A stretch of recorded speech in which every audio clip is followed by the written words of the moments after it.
warahmatullahi wabarakatuh. Alhamdulillahirrabbilalamin. Segala puji bagi Allah yang telah memberikan kita nikmat iman, nikmat Islam, dan nikmat kesehatan, sehingga kita bisa berkumpul di majelis ilmu ini.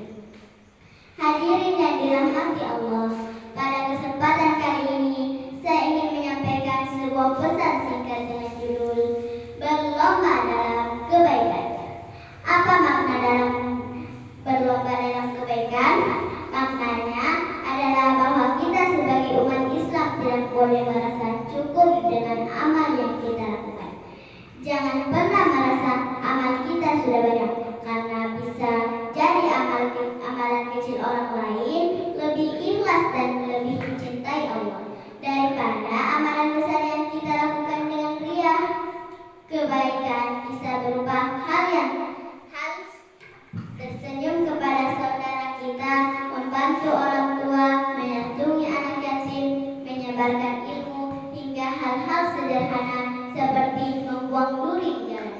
Rasulullah SAW bersabda, janganlah engkau meremehkan kebaikan sekecil apapun, walaupun hanya